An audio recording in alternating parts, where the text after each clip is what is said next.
Bonjour et bienvenue à Échangeur Turcotte, une émission où on réfléchit sur des enjeux importants pour la MRC Marie-Chapdelaine et même sur les enjeux mondiaux comme aujourd'hui.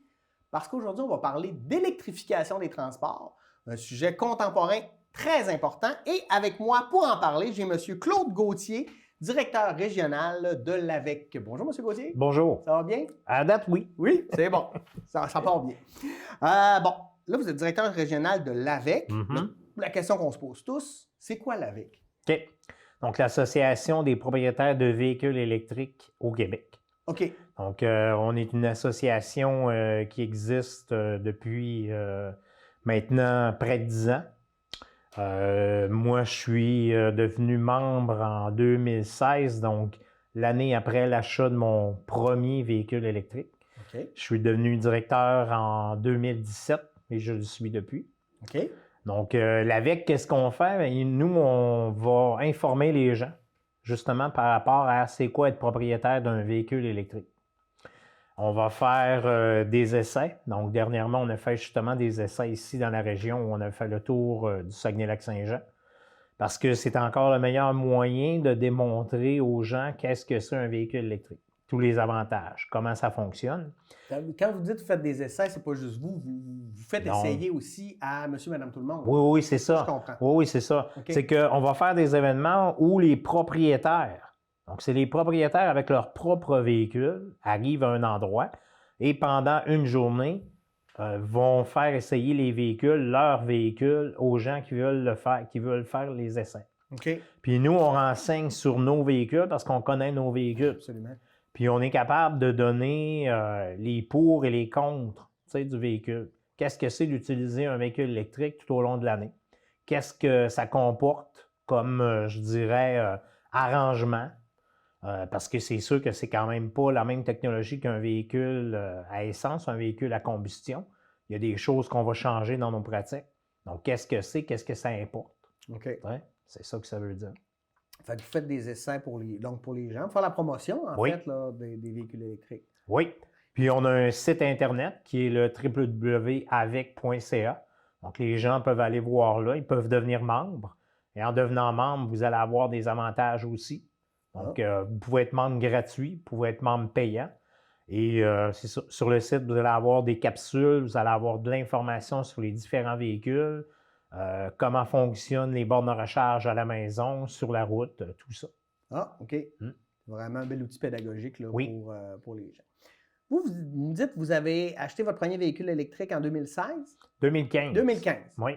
C'était quoi votre réflexion? Ça, on se remet, là, mettons, là, en 2014. Là, quand vous commencez à songer, il faudrait que je change mon véhicule. Oui. Qu'est-ce qui vous amène à dire, moi, je suis rendu là. Moi, j'achète électrique? Bien, je dirais que j'ai quand même une conscience environnementale développée. Oui. Donc, différents articles que j'ai vus, différentes publications que je voyais par rapport à la pollution de l'air. Parce que c'est quelque chose qu'on ne voit pas et qu'on ne sent pas. Hein? Et qu'on vit à tout Quand les gens parlent d'environnement, ils vont parler de recyclage, ils vont parler de pollution de cours d'eau, ils vont parler de ce genre de pollution-là. On entend très peu parler de la pollution de l'air. Puis pourquoi? Ben, c'est parce qu'on ne la voit pas et on ne la sent pas. Hein? Donc moi, je pensais déjà à ça. Et quand j'ai commencé à y penser, on est en 2014, j'avais à changer mon véhicule parce qu'il était quand même rendu assez vieux. Ça faisait près de 10 ans que je l'avais. Et je me suis mis justement dans la peau où j'avais déjà ce véhicule électrique-là. Donc, pendant une année entière, à chaque jour, je me disais, bon, ben, j'ai mon véhicule électrique, est-ce qu'aujourd'hui, ça fonctionne? Donc, peu importe le temps, peu importe les déplacements que j'avais à faire. Puis, je me suis aperçu que dans l'année, il y aurait eu peut-être 4-5 fois maximum où ça aurait été problématique. OK. OK?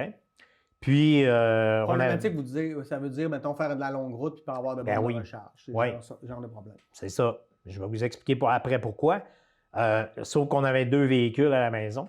Ma femme travaille aussi, donc elle a son propre véhicule. Donc, même ces journées-là où c'était plus difficile pour moi, ben c'était facile de faire le changement, qu'elle prenne le véhicule électrique, puis que moi, j'y aille avec cette journée-là, le véhicule à essence. Puis pourquoi c'était problématique? C'est que en 2015, il n'existait pas de véhicule à longue autonomie que je dirais qui était abordable. OK. Donc, le seul véhicule électrique qui était abordable dans ces années-là, c'était une Nissan Leaf et avec une batterie de 24 kWh, donc qui vous donnait une autonomie réelle l'été, 25 degrés Celsius, pas de vent là, d'en face, là, qui vous donnait à peu près 135 km. C'est pas beaucoup. C'est pas beaucoup. Ouais.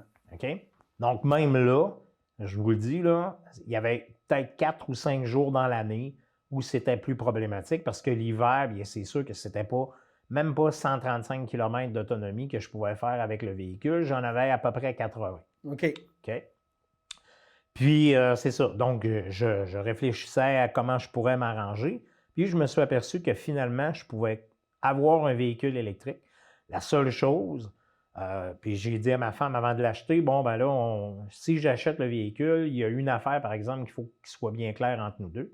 C'est que lorsqu'on va vouloir aller au Saguenay, qu'on va vouloir aller à Québec ou on va vouloir aller à Montréal, on n'a pas le choix de prendre le véhicule. Puis à ce moment-là, on avait une minivan. Les enfants étaient quand même assez jeunes. Puis elle m'a dit, bien, c'est déjà ce qu'on fait.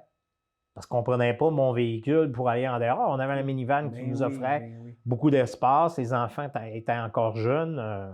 On amène beaucoup de choses, tout ça. Ouais. Donc, c'était déjà le véhicule idéal pour ça. Donc, elle m'a dit, ça ne changera absolument rien. J'ai dit, oui, mais juste pour être sûr avec toi, c'est correct. Donc, j'ai acheté mon véhicule électrique. Et écoute, même, il fallait vouloir dans ces années-là, parce qu'il n'y avait aucun concessionnaire Nissan dans la région qui vendait le véhicule. Donc moi, il ne le vendait pas, il ne le réparait pas non plus s'il y avait un problème. Non plus. Ouais. Non plus. Mais je savais qu'il allait avoir un concessionnaire à Alma, le concessionnaire Nissan à Alma avait demandé pour avoir le véhicule, puis il était en attente d'autorisation. Donc, il y avait ça aussi. Donc, j'ai acheté le véhicule par téléphone chez un concessionnaire à Québec qui sont venus me le livrer chez moi sur une remorque. Okay. Ils ont débarqué le véhicule, puis tiens, voici ton véhicule. Donc, c'est comme ça que j'ai commencé avec ma première auto qui était entièrement électrique. OK. Là, vous avez nommé plein d'affaires là, sur lesquelles je veux revenir. Pour essayer un peu de démystifier, parce que moi, je pars des préjugés que j'entends, mais entre autres, tantôt vous disiez la distance, la distance qu'on peut faire. Mais aujourd'hui, depuis 2015, ça a beaucoup changé. Les nouvelles générations, on est capable d'en faire plus. Bien oui. C'est quoi à peu près aujourd'hui l'autonomie d'un véhicule électrique? Ben, je vous dirais, la majorité des véhicules tournent autour d'environ 400 km. Okay. Donc, on est capable de faire 400 km avec une pleine charge. OK? Puis vous voyez, dans ces années-là, même avec mon véhicule qui faisait à peine 135 km, 140 l'été, dans mon année, j'ai fait 23 465 km. Okay? C'est un chiffre qui va rester dans ma mémoire pour le restant de ma vie, parce que même moi, j'étais surpris. Ouais. On avait chacun nos véhicules, comme je vous disais, on faisait environ ça à nos deux véhicules. Puis dans l'année, j'ai fait ça avec ce véhicule-là. Bien, pourquoi? Bien, parce que la majorité de nos déplacements, c'est pour aller au travail, pour aller faire les commissions, faire l'épicerie, aller porter les enfants d'un côté puis de l'autre, aller faire du magasinage la fin de semaine. Donc, j'ai fait ce kilométrage-là. Donc, bien sûr qu'on ne pouvait pas aller très loin. J'ai changé ce véhicule-là pour avoir un véhicule qui avait une plus longue autonomie, qui était d'environ 400 km déjà dans ces années-là. Okay. C'est un véhicule Tesla que j'avais acheté usagé. Et avec l'autonomie que j'avais dans ce véhicule-là, le réseau de bornes de recharge n'était pas non plus comme il est aujourd'hui. Bien, je suis parvenu à faire tous mes déplacements au complet. Donc là, mon kilométrage avec le véhicule électrique a passé de 23 à, je pense, il me semble que c'était 32 000 km dans l'année. Quand même. Parce qu'on l'utilise beaucoup. Ben oui. C'est le véhicule qu'on va utiliser le plus souvent. Là, je pouvais le faire tout ce que je voulais avec, donc autant dans mes déplacements en dehors que dans la région ici. Il n'y avait plus aucun problème. La différence, c'est que ça l'est un peu moins aujourd'hui, ça l'est encore, mais la seule différence, c'est que lorsqu'on va aller à l'extérieur, on part avec un véhicule à essence, vous partez avec le véhicule, au bout de, je ne sais pas, 2h30, 3h, vous voulez arrêter, vous avez faim, vous devez passer à la salle de bain. On ne se pose pas de questions parce qu'il y a plein de restaurants un peu partout. Ouais. OK? Donc, il suffit de choisir, puis on est correct. Avec un véhicule électrique, vous allez planifier votre trajet à l'avance Pour savoir pour où que est-ce qu'il y a une borne. l'établissement qui a une borne de recharge qui peut vous permettre d'arrêter, de rentrer, d'aller manger à la salle de bain, de faire tout ce que vous avez à faire, en même temps de recharger le véhicule électrique, bien, c'est sûr que c'est là que vous allez aller. Ben oui. Puis c'est ça. Tu sais, moi, j'ai une entreprise où on vend des bornes de recharge, puis c'est quand je fais l'approche envers les commerçants, c'est ce que je leur explique. Je leur dis, imagine un recul de v'là 10 ans où les établissements qui offraient du Wi-Fi étaient privilégiés. Les gens pouvaient arrêter à un endroit où il y avait du Wi-Fi. Bien, ils savaient que pendant ce temps-là, il n'y avait pas besoin d'aller sur leur forfait cellulaire puis de dépenser des données. Hein? Ouais. Bien, c'est un peu la même chose qui se produit avec les véhicules électriques. Les établissements qui offrent ces services-là, bien, les propriétaires de véhicules électriques, on les connaît. On a des applications qui nous permettent de savoir quel établissement a des bornes de recharge, lequel n'en a pas. Puis c'est sûr qu'on va y aller vers ces établissements-là. Donc, les déplacements, même longs, sont plus problématiques du tout. Mais là, aujourd'hui aussi, ça, c'est une problématique qui est réglée. Parce que ça, c'était d'autres choses qu'on entendait. Tu sais, bon, il n'y a pas de borne de recharge. Mais aujourd'hui, il y en a de plus en plus. Puis là, ce que vous m'expliquez, c'est qu'on est facilement capable de les repérer via Internet quand on planifie un peu nos sorties. Là. Oui. Bien, premièrement, les véhicules sont connectés pour une bonne partie. Donc, même dans le véhicule, vous êtes en déplacement, admettons que, je ne sais pas, tout à coup, vous pensiez arrêter dans une heure, mais vous êtes avec vos enfants, puis les enfants ont faim. Bien, c'est facile, même dans le véhicule, d'aller chercher les bornes de recharge qui sont prêtes. Sinon, on a le téléphone. Donc, on peut aller voir sur le téléphone, puis trouver les bornes de recharge. Donc, ça se fait très facilement. Aucun problème là-dessus. Autre préjugé que je veux démystifier, puis vous en avez parlé un peu tantôt, c'est mais c'est bien trop cher. Pour le même véhicule, écoute, là, mon véhicule à essence va me coûter bien moins cher. Je n'ai pas les moyens d'acheter ce véhicule-là. Puis là, vous avez fait des savants calculs pour vérifier que finalement, c'est pas vrai. Là. Bien, justement, à l'AVEC, on avait des fichiers avec les véhicules. Donc, on savait le prix de vente du véhicule.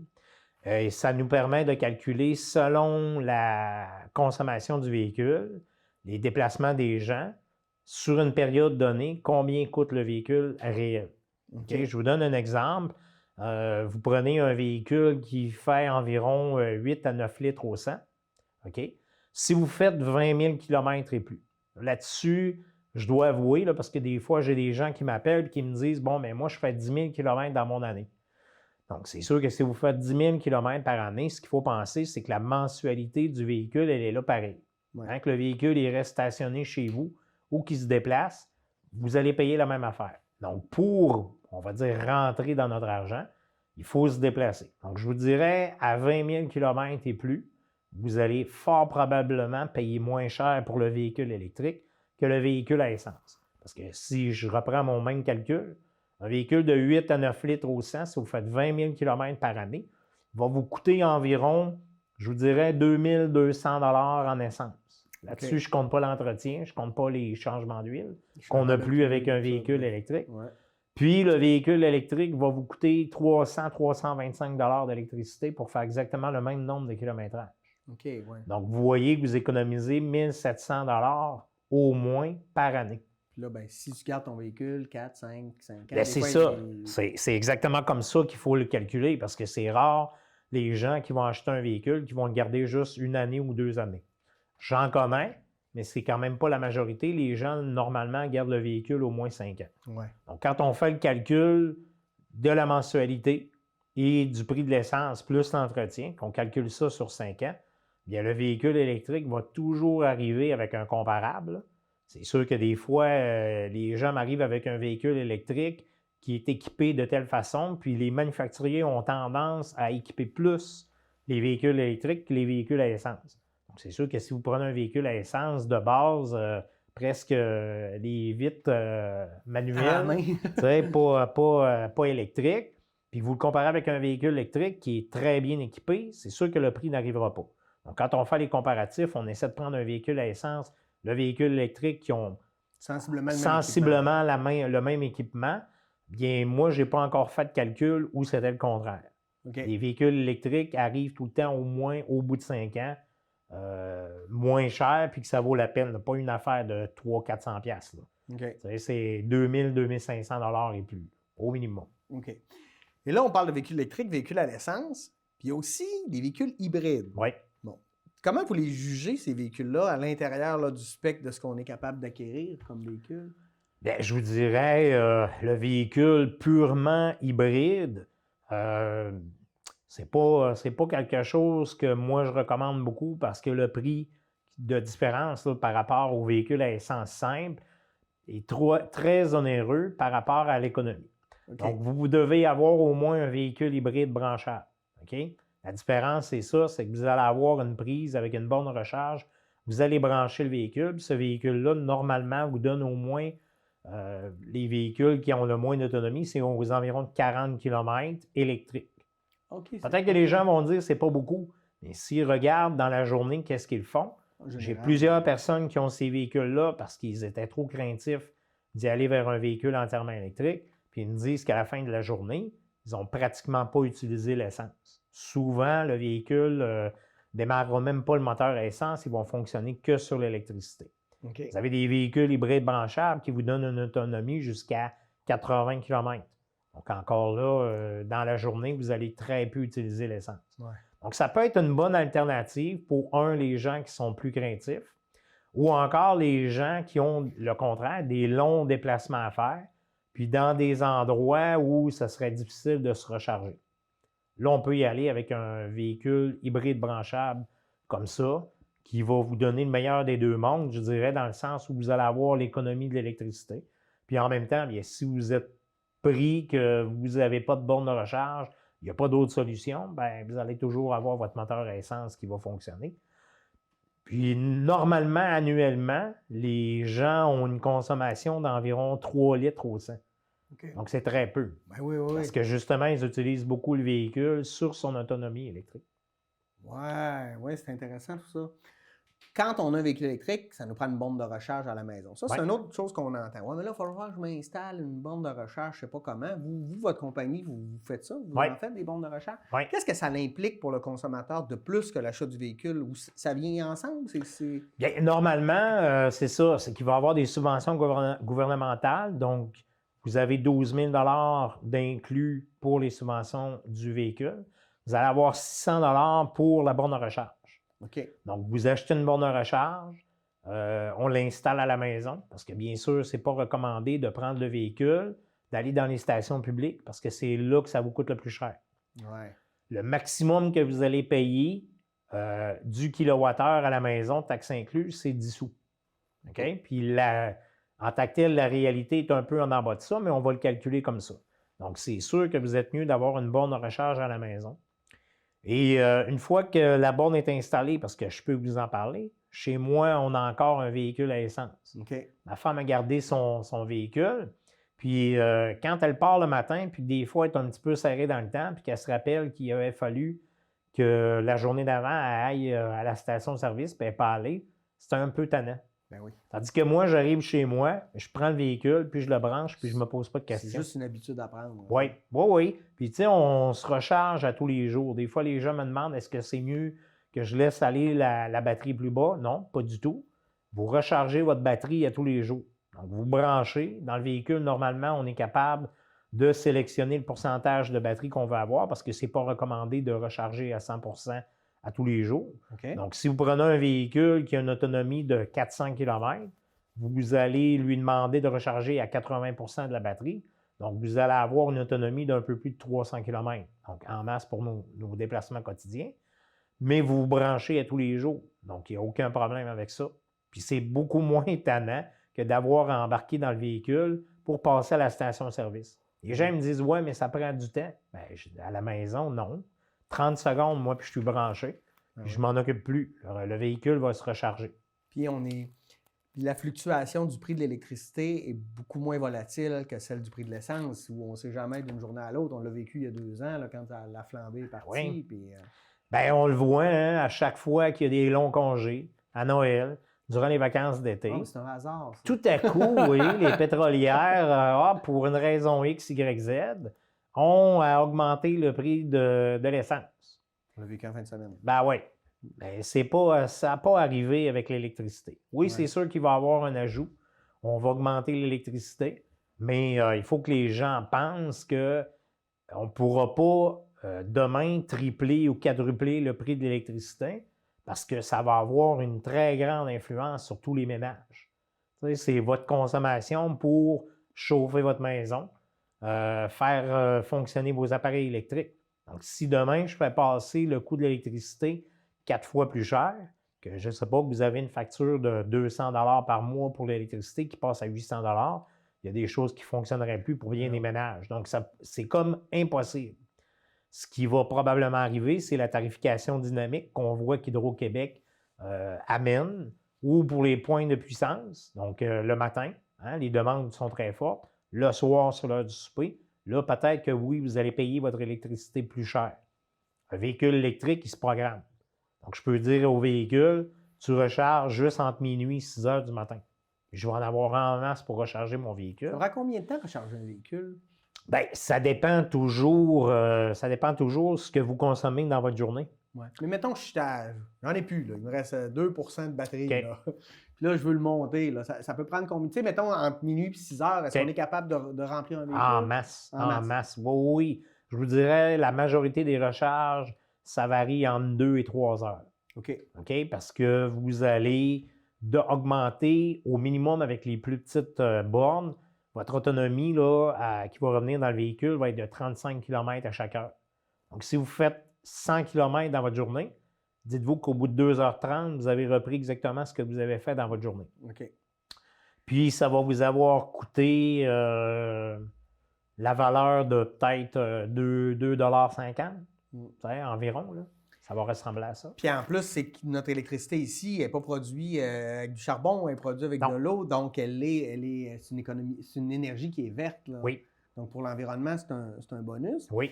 Mais j'ai une question pour vous. C'est quelque chose que j'ai entendu, j'ai vu des choses passer, mais je ne suis pas un spécialiste, où on disait, ouais, puis finalement, c'est pas si bon pour l'environnement parce que la batterie, on fait quoi après? Comment on fait ça? Qu'est-ce que vous avez à répondre à ça? Bien, premièrement, une batterie va durer beaucoup plus longtemps que ce que la majorité des gens pensent. OK. Il y a des gens qui pensent qu'au bout de 4 ou 5 ans, il va falloir changer la batterie. C'est pas réel. Les calculs qu'on fait, les entreprises qui sont spécialisées là-dedans, une batterie dans un véhicule électrique va durer au moins 15 ans. Oh, wow, OK. Puis quand je dis durer au moins 15 ans, ça, c'est pour ce que le véhicule a besoin. Parce que le calcul qu'on fait, c'est que normalement, rendu à 70 % de sa capacité originale, bien, la batterie ne répond plus à la demande pour le véhicule. Okay? Vous avez 70 % de votre 400 km. C'est quand même assez bon, mais peut-être que pour le véhicule, bien, ça sera plus acceptable. Puis au bout de 15 ans, probablement que le véhicule sera plus acceptable lui-même. C'était un peu mon point. Là. Donc, le véhicule est plus bon, mais la batterie, elle est encore bonne. Qu'est-ce qu'on fait avec la batterie? La batterie, elle va avoir une deuxième vie. OK. C'est aussi ça dans quoi j'opère.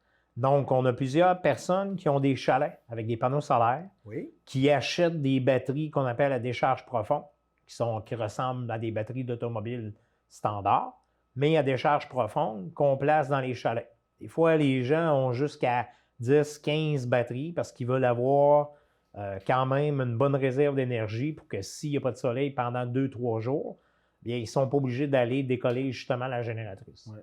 Donc, imaginez que la batterie qu'on a reprise sur le véhicule, qui a peut-être 10 fois la capacité, ou même 15 fois la capacité des batteries à décharge profonde, bien, les gens vont pouvoir l'acheter, la placer à leur chalet, puis cette batterie-là, elle va durer encore au moins 15-20 ans. Quand même. Vous allez avoir tellement d'énergie que là, ce n'est plus au bout de 2-3 jours, pas de soleil, que vous devriez aller décoller la génératrice. Ça va peut-être être au bout d'une semaine et demie, 2 semaines. OK? Gros avantage. Donc là, on a 15 ans dans le véhicule. On rajoute un autre 15 ans minimum pour, on va dire, une réserve d'énergie dans des installations solaires. On est rendu au bout de 30 ans. Et la batterie, en date d'aujourd'hui, en 2023, elle se récupère à 95 %. Quand même. Donc, je suis capable de reprendre la batterie. Tout ce que je vais avoir à faire, c'est de changer certains éléments de la batterie. Les batteries lithium-ion fonctionnent avec un électrolyte liquide. Donc, c'est cet électrolyte-là que je vais avoir à remplacer, tout simplement. Les métaux, tout ce qui est dans la batterie, sont encore bons. Donc, je peux la réutiliser. Donc, je refais ça au bout de 30 ans. Je reviens avec une batterie qui est neuve. Je ne peux pas récupérer l'essence que j'ai brûlée. C'est impossible. Ouais. Impossible. Puis en plus, c'est qu'il faut penser, c'est ce que les gens oublient souvent, c'est qu'une fois que les batteries vont être manufacturées, vu qu'on va les récupérer, on n'aura pas besoin d'en refaire d'autres. Tandis que de l'essence, une fois qu'il est brûlé, puis le puits est épuisé, bien, je n'ai pas le choix, il faut que j'aille en creuser un autre ailleurs parce que ça me reprend encore du pétrole. Donc, c'est ce qu'on n'aura pas à faire avec la transition énergétique vers l'électrique parce que les batteries, on va les utiliser quand même un bon bout de temps, puis à la fin, on va les recycler pour en refaire des nouvelles. Puis ça, c'est la technologie de 2023. OK, puis là, ça aussi, ça va évoluer, ça va changer. Qu'est-ce que ça va être dans 30 ans? Je ne le sais pas. Oui. Ouais, on va y revenir, ça, à l'avenir, un peu plus tard dans l'émission. Hey, avant de vous lancer dans ma prochaine question, on prend une petite pause. Parfait. On vous revient. Restez avec nous. Vraiment, vraiment instructif. À tout de suite.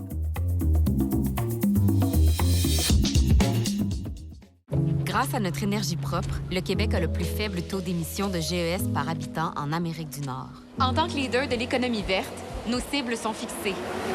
Réduire les émissions de GES de 37,5 % d'ici 2030 et atteindre la carboneutralité en 2050. Nous avons le meilleur plan pour atteindre nos objectifs et réduire nos émissions de GES. Pour un Québec vert et prospère, luttons contre les changements climatiques. Bonjour, mon nom est Émilie Godreau de Délices du Lac-Saint-Jean. Au nom de tous les producteurs WS Sauvage, je vous invite à circuler à l'intérieur des sentiers balisés cet été. Merci de votre respect et bonne saison à tous.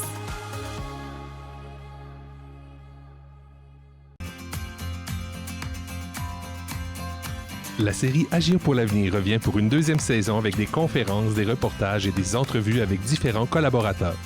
Elle vise à mettre en valeur les organisations et les gens qui ont comme mission de protéger l'environnement. Produit en collaboration avec divers partenaires et avec la participation financière de la MRC de Maria Chapdelaine.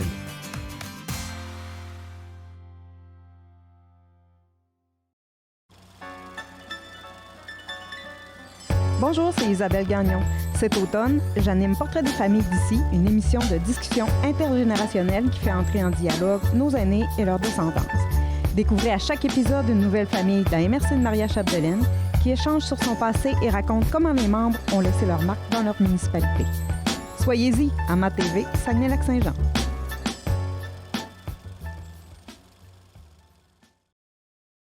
Si j'ai dans mon entourage des gens qui viennent d'ailleurs, ben, j'ai ma belle-fille qui aime ça faire la popote. Mais j'ai pris ça bien dur au début quand la famille aimait mieux ses desserts que mes tartes au bleuet.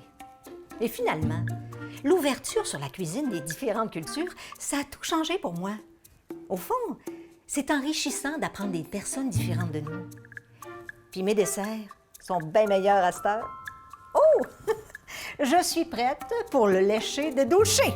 On dit doce du leite, Martine.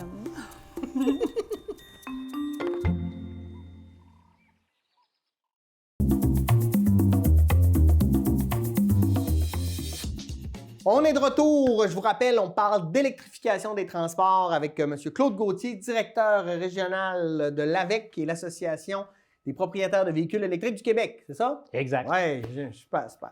On parlait un peu de ce qu'on entend, puis vous avez démystifié beaucoup de choses. Moi, je suis dans un processus où j'aimerais me procurer un véhicule électrique.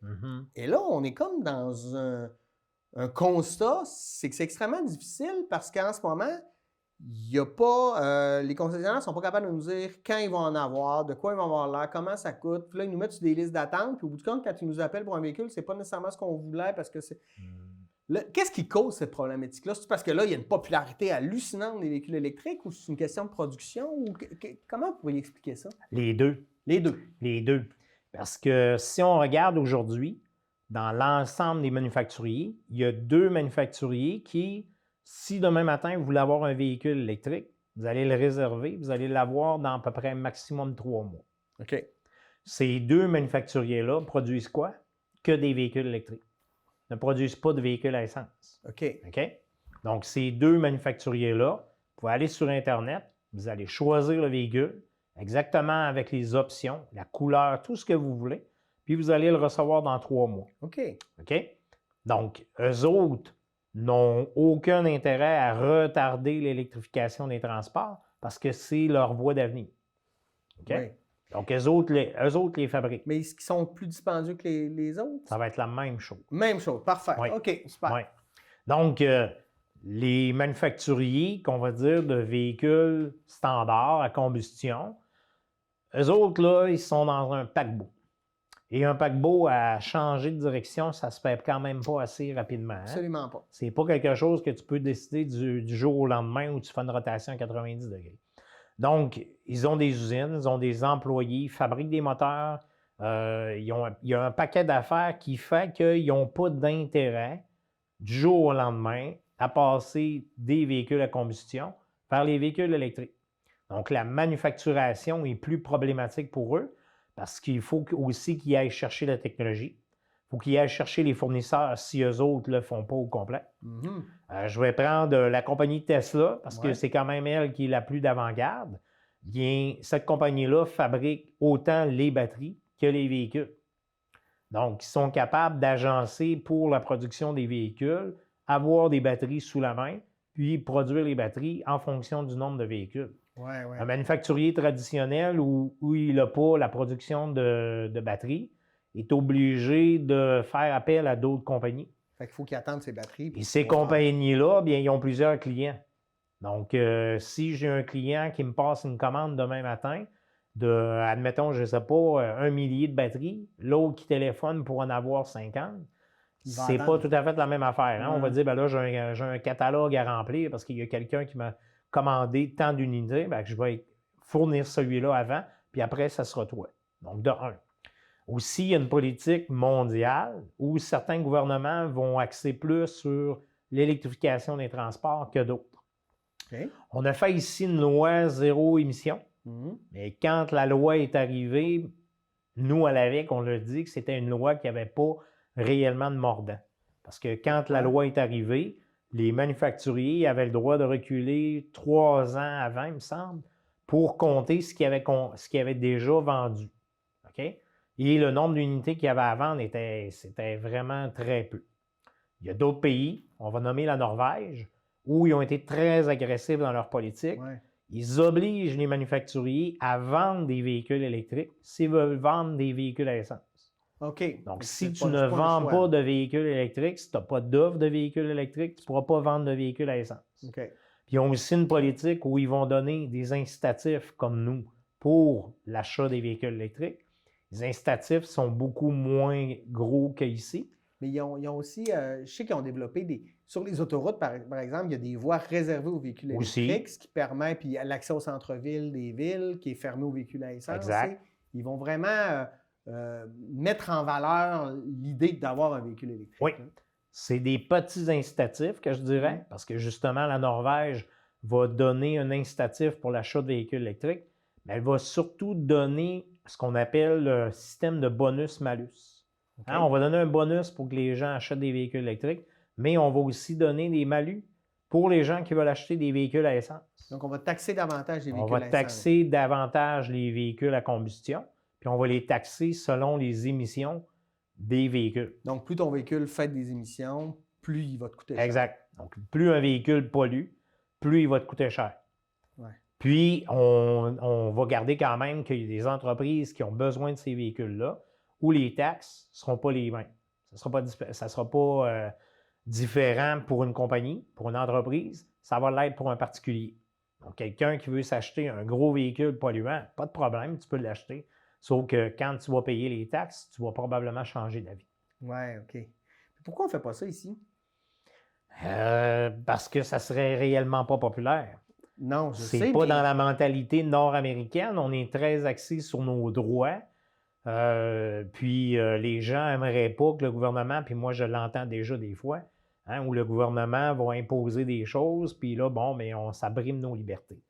Mais en même temps, par exemple, on est sur la route. Je veux dire, on est brimé dans notre liberté. Il y a une limite de vitesse. Tout le monde Oui. la respecte parce qu'on Oui. comprend que si on roulait tout à 150, des accidents, il y en aurait beaucoup. Oui. Puis là, c'est pour aussi un bien-être collectif parce que les émissions globales sur la planète des véhicules à essence, c'est gigantesque. Là. Oui. Oui, mais c'est ça. C'est le changement. Peut-être que le changement de mentalité va s'opérer. Sur combien de temps, je ne le sais pas. C'est un peu, c'est ça, les limites de vitesse.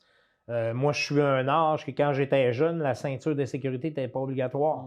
Hein, c'était pas On rappelle obligé. de là. ça. Bon, ben, on pouvait entrer dans un véhicule, il n'y avait pas besoin de mettre de ceinture de sécurité. Les gens aujourd'hui n'embarqueraient pas dans un véhicule sans attacher leur ceinture parce qu'ils Absolument. comprennent que c'est très dangereux. Donc, il y a une Probablement pédagogie que, à faire, bien probablement. sûr, c'est ça. Puis c'est ce qu'on fait à l'AVEC. On essaie de donner de l'information pour que les gens soient au courant là, par rapport à ça. Puis c'est un peu ce que je trouve dommage, c'est qu'on va parler d'environnement et même des fois, il y a des environnementalistes purs et durs qui vont me dire ben, le véhicule électrique, c'est pas bon. OK, pourquoi? Ben, parce que ça génère de la pollution aussi. Et c'est sûr que tout ce qu'on consomme génère de la pollution. On ne peut pas revenir. Puis, tu sais, on l'a vu là, cette semaine, là, il parlait du jour de la Terre où on avait dépassé les limites de la Terre, hein, qui était hier. Ouais. Puis, les gens ont l'air d'être surpris qu'ici au Canada, c'est pas hier que nous, on a dépassé nos limites. C'est, il me semble, le 3 mars. Ce qui est, tu sais, ça fait quand même un bon bout de temps. Quand même. Pourquoi au Canada, c'est le 3 mars, puis que mondialement, c'est aujourd'hui? Ben, c'est parce qu'il y a des pays qui polluent tellement pas, qui vont être après nous autres, et nous, on est dans les pires, je vous dirais, de la planète. Ben, pourquoi on est dans les pires? Ben, parce qu'on a beaucoup de véhicules à essence. Beaucoup de distance à parcourir. On a beaucoup de distance à parcourir. Puis, on a une mentalité où on a fait beaucoup de routes, d'autoroutes. Quand les autoroutes à 2 voies fournissaient plus, on en a mis à 3 et à 4 et à 5. Et ce que la science nous dit aussi, que ça règle aucun problème. Ça règle aucun problème. Ouais. Donc, c'est ça, on a cette mentalité-là beaucoup. Si on va dans d'autres pays, en Europe, ben, les routes vont être beaucoup plus petites. On va avoir des choses qui vont réglementer des trains aussi, les transports. à grande vitesse, transport collectif partout. C'est ça. Tu sais, le transport collectif, le transport en commun, puis c'est ça. Moi, j'ai beau être le directeur régional de l'AVEC, le premier transport pour lequel je milite, c'est celui-là qui est au bout de nos pieds. Hein? C'est avec ça qu'on va polluer le moins. Donc, si on est capable de faire nos déplacements à pied, si on est capable de le faire en vélo, c'est encore une très bonne option.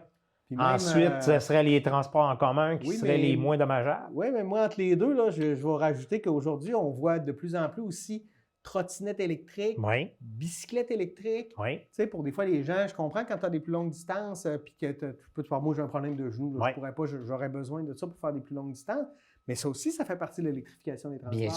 Bien sûr, on ne parle pas juste des voitures. Ouais. On va parler de l'ensemble des transports.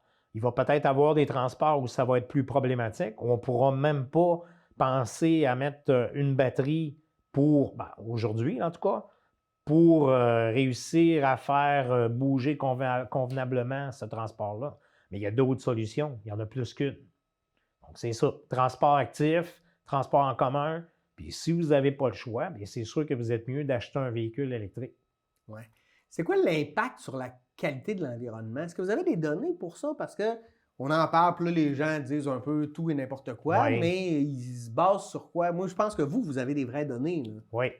Bien, c'est ça. Si vous prenez ici au Québec, OK, et je vous dirais que mondialement, on est l'endroit où justement le véhicule électrique devrait être le plus populaire. Vous l'avez dit tout à l'heure, on produit l'énergie de façon très éco-responsable. Hein? On n'utilise pas du gaz naturel, on n'utilise pas du charbon. D'autres pays n'ont pas le choix qu'il faut qu'ils utilisent cette technologie-là. Donc, si on prend un véhicule électrique ici au Québec, qu'on va dire une autonomie de 400 km, sur 320 000 km. Puis ça, c'est quelque chose qui a été là, étudié par plusieurs chercheurs qui sont spécialisés en énergie. Donc, vous allez émettre aux environs de 22 tonnes de CO2. OK? 320 000 km, un véhicule qui a 400 km d'autonomie. Dans les véhicules à combustion, la moyenne des véhicules pour le même kilométrage est de 105 tonnes. Oh, quand même. Donc, on passe de 22 à 105. Pour vous donner même, je peux vous dire, là, admettons, ça n'existe pas nulle part, mais admettons qu'ici, ou n'importe quel pays produirait son électricité exclusivement avec du charbon, bien, ça représente exactement la même pollution qu'une petite auto. Okay? Je peux vous donner exemple une Honda Civic, qui n'est pas l'auto la plus grosse et la plus polluante. Mais même si on produisait l'entièreté de notre électricité avec le charbon, ça s'équivaudrait. Ça serait pareil. Ah, ouais, OK. Donc, vous voyez là, la différence qu'il y a. Donc, 105 tonnes, c'est la moyenne.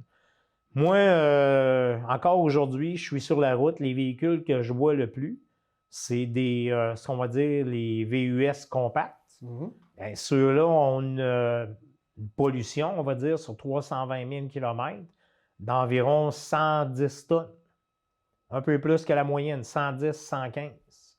Les gens qui ont des pick-up pleine grandeur, et là, encore là, je comprends très bien qu'il y a des gens qui en ont besoin. Oui. Mon père était forestier. Il travaillait à 200 km en forêt. Il n'aurait pas été capable de partir avec une auto électrique demain matin puis d'y aller. Donc, il en avait besoin, ça, je le comprends très bien. Il y a des gens, des fois, qui ont le pick-up, puis on se demande un peu pourquoi ils l'ont.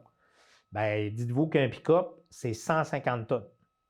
150 tonnes, là, on est plus de 7 fois d'émissions, plus de 7 fois les émissions d'une auto électrique. Là. C'est ça. Puis les gens, bien, des fois, quand je parle de ça, vont me dire « Ouais, mais ça, c'est juste la pollution de CO2. » Je dis « Juste la pollution de CO2. » Oui, mais c'est parce qu'un véhicule électrique, il va avoir une autre pollution qui est associée à ça. On va avoir besoin de minerais, on va avoir besoin d'un paquet de choses. Je suis d'accord, mais rappelez-vous, tout à l'heure, on a dit, une fois que les batteries vont être manufacturées, on va les recycler. L'essence ne se recycle pas. Donc, la pollution de CO2, vous avez juste à regarder ce qui s'est produit cette année. Puis là, moi, j'avais trouvé une bonne image pour ça. Je disais, si on pouvait voir, sentir la pollution de l'air, bien, ce qu'on a vu pendant les feux de forêt, c'est ce qu'on verrait depuis les 40 dernières années. Oui. Hein? Depuis au moins 40 ans, là, vous lèveriez le matin, que vous ne verriez plus le soleil ou à peine, puis que vous sentiriez quelque chose en l'air, puis même quand vous le respirez, vous sentiriez qu'il y a quelque chose qui n'est pas correct pour vous. Tu sais, que vous aspirez, puis que c'est dommageable. Mais on ne la sent pas, on ne la voit pas, donc les gens ont l'impression que ça n'existe pas. Ouais. Donc c'est un peu le problème. Clairement. Mais il y a des belles solutions. Puis, quand on pense à l'avenir, là, parce que là, vous avez parlé de camions, d'un pick-up. Oui. Est-ce qu'il y en a déjà des modèles de pick-up électriques? Oui, il y a un modèle sur la route en ce moment. Fait que ça se développe. Là. Oui, il y a un modèle en ce moment. Il y a d'autres compagnies qui en ont annoncé pour la fin de l'année, cette année. Il va en avoir l'année prochaine aussi qui vont arriver sur le marché. Donc, on va avoir des camionnettes pleine grandeur. C'est sûr que la première camionnette qu'on a en ce moment, parce que je le sais, là, durant les essais, on va la nommer, c'est le Ford Lightning. Donc, il y a une autonomie de 500 km. Donc, les gens qui sont venus la voir, elle était très populaire ici à Dolbeau. Mais les gens me disaient, bon, bien, si je mets une remorque dessus, j'ai ma roulotte, n'importe quoi, ça va tomber quoi l'autonomie? Et là, je leur disais, bien, vous pouvez aller, mettons, jusqu'à la moitié. Là, ils me disaient, ouais, mais c'est pas gros. Bien, OK, vous partez d'ici, vous allez déménager votre roulotte tout le temps. Bien souvent, il a stationné au même endroit. Ah, bien là, tout à coup, votre pick-up, il va servir, puis il va avoir l'autonomie de 500 km. Ouais. C'est sûr que quand vous allez avoir une remorque, une roulotte, n'importe quoi dessus, oui, ça va baisser. Mais je connais des gens qui ont des entreprises qui font ça, puis quand ils calculent le coût de l'essence versus l'électricité, même s'ils ont moins d'autonomie, ils se disent qu'ils auraient bien dû l'acheter avant. Ouais. Les prochaines camionnettes qui sont annoncées vont avoir une autonomie, je vous dirais, d'environ 750-800 km. Okay. Donc là, si je prends, mettons, 800 km, que je mets une remorque dessus, une roulotte, n'importe quoi, je vais tomber à peu près à 400 km. C'est quand même bon. Ouais. Puis l'infrastructure des bornes de recharge, elle va toujours y aller avec les véhicules qu'il a sur la route. Hein, les distributeurs de bornes de recharge, c'est des gens ou des entreprises où on a les données. Donc, on sait que la borne de recharge, pendant X temps, va être utilisée tant de minutes dans sa journée ou tant d'heures dans sa journée. Mais quand ils vont voir que ça devient problématique, ils vont l'ajouter. Ouais, Donc, OK. ça va suivre avec ça. On va avoir, comme je vous disais tout à l'heure, des batteries de véhicules électriques qui vont pouvoir servir comme réserve d'énergie. Donc, qui ne dit pas que peut-être que dans un certain temps, des entreprises qui vont vouloir engager des gens puis qui vont être à l'extérieur du réseau électrique principal ne mettront pas des réserves de banques de batteries Ben oui. pour justement pouvoir recharger les véhicules qui en ont besoin. Hein, on va faire comme une station-service à l'extérieur du réseau électrique. On va pouvoir recharger ces batteries-là, puis se servir pour les véhicules. Ouais, ouais. Puis là, moi, j'ai entendu parler aussi là, de l'arrivée prochaine des motoneiges électriques. Ben, c'est déjà. C'est déjà là. Oui, oui, Oui, OK. oui. Est-ce que ça continue, là? Tu sais, moi, je pense, mettons, un 10 roues, là, les gros camions. Là. Est-ce qu'on s'en va vers là? Est-ce que ça existe-tu déjà, ça aussi? Oui, dans Oui? certains secteurs. Oui. OK.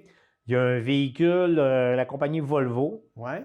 fait un très gros, on va dire un très gros 10 roues, là. C'est des mastodontes, où le véhicule doit aller dans la mine. Donc, ils ont calculé assez rapidement que le fait de remplir le véhicule, en adaptant le chemin, donc quand le véhicule il part, il est plein, il va descendre la pente. Et quand il revient, qui est déchargé, hein, Ouais. qu'il n'y a plus rien, ben c'est là qu'il va la monter. Donc, la consommation fait que lorsqu'il descend la pente, avec la régénération, bien, il va arriver, il va avoir sa batterie assez pleine pour être capable de revenir, OK. puis de retourner. Donc, dans une journée, il se recharge presque pas, qu'on est Puis, capable de faire. Puis en plus, à l'intérieur d'une mine, je veux dire, la pollution atmosphérique, il me semble que c'est... Ah oui, c'est important. Ouais. C'est ça. C'est pour ça aussi qu'il y a plusieurs appareils qui sont déjà électriques à l'intérieur des mines. Vous me parliez des motoneiges, j'ai une compagnie québécoise qui s'appelle Taiga, OK. qui fait motoneige électrique, motomarine électrique. OK. OK? Les premiers motoneiges qu'ils ont fait avaient une autonomie que je vous dirais, leur clientèle cible était plus vers les stations de ski, OK. où les gens prenaient la motoneige pour aller autour. Mais on va ils vont être capables de développer une autonomie où les gens vont être capables d'aller d'un endroit à un autre. Puis probablement que les stations de motoneige vont être assez souvent reliées au réseau électrique, qui vont pouvoir s'installer des bornes de recharge aussi. Puis on est en 2023. Mhm. Moi, je reviens je vous parlais de mon autonomie, de mon premier véhicule. Ça fait 8 ans. Et je parlais aux gens, je disais un jour, il va y avoir des véhicules qui vont avoir une autonomie de 400 ou 500 km. Les gens étaient un petit peu sceptiques. Ils me disaient, ouais, dans combien de temps? Dans 15 ans? Dans 20 ans? Là, je disais, non, bien avant ça. Puis on le voit. Aujourd'hui, ça existe. Donc, quelle va être la technologie dans 10 ans ici pour tous les véhicules? On annonce l'arrivée de la batterie à électrolyte solide. Donc, Ça, c'est quoi, ça? bien, c'est parce que, justement, une batterie à lithium-ion standard, ce qu'on appelle la densité d'énergie par rapport à la grosseur du pack de batterie, est d'environ 160 watts du kilo. OK. Sur une batterie à électrolyte solide, vous allez passer à 260 watts du kilo. OK. Donc, ça va être beaucoup plus grand, beaucoup plus haut. Puis aussi, c'est que vous allez avoir moins de perte d'autonomie l'hiver. Donc, la batterie solide. Parce que ça, c'est vrai, l'hiver, Oui. on fait moins de kilomètres. Oui, bien, mais c'est normal. Ouais. C'est normal parce que la batterie, oui, la différence de température, elle va pas avoir la même performance. Le véhicule se déplacer dans l'air. Des fois, les gens me disent, oui, mais à cause du chauffage. Je dis, le chauffage, il ne consommera pas beaucoup. Parce qu'un véhicule électrique, vous l'avez à la maison, vous démarrez la climatisation avant. Donc, vous embarquez, il est déjà chaud, il est branché, il n'a pas pris 0% sur votre batterie, vous partez avec. Ouais. Mais le déplacement du véhicule dans l'air, hein, la densité de l'air au froid est beaucoup plus dense. Donc, c'est plus difficile de faire avancer le véhicule. Puis, Donc, c'est normal. j'ai déjà eu un véhicule à essence là, que je me demandais qu'est-ce qui se passait parce que je trouvais que par rapport à la grosseur du véhicule, il consommait beaucoup. Donc, je me suis mis à regarder sur une année combien ce véhicule-là consommait. C'est même le dernier véhicule à essence que j'ai eu justement avant d'acheter mon électrique parce que je me disais, ça n'a pas de sens pour la grosseur du véhicule, combien je mets d'essence dedans. Ouais. Puis je le voyais que l'été, je faisais près de 500 km. Puis l'hiver, ça tombait à 350 au mois de janvier. OK. Donc, c'était la même affaire qu'un véhicule électrique. Tu sais, c'est à peu près ce qu'on perd. OK. Puis ça, c'est un autre mythe parce que les gens ils me disent « Ouais, mais l'hiver, ça perd beaucoup d'autonomie. » Là, je leur demande la date. Quelle date le véhicule électrique perd beaucoup d'autonomie? Ils me disent « Bien, l'hiver. » C'est parce que ça va avec la température. Plus la température descend, plus mon véhicule va perdre l'autonomie jusqu'à un certain point. Puis la minute que la température augmente, bien, mon véhicule reprend cette autonomie-là. Donc, c'est sûr que moi, en juin, juillet, j'ai plus d'autonomie dans mon véhicule que j'en ai au mois de janvier. Ben oui. Mais entre les deux, je ne perds pas. Le 1er octobre, là, C'est pas une question ça ne baisse de pas de journée, 40 tout d'un coup. Oui, oui. Puis on commence à parler d'avions électriques aussi. Est-ce que je Aussi. me trompe? Ça, c'est la problématique des batteries, j'imagine, mais comme on dit, on est en 2023. Je ne serais pas surpris que d'ici 2030, on soit capable de voir ça. Puis ça Exact. pourrait changer beaucoup le transport Exact. mondial. Là. Bien, c'est ça. Est-ce qu'un jour, on va voir un avion type Airbus A320 complètement électrique? Peut-être pas, avec des batteries. Électriques, probablement.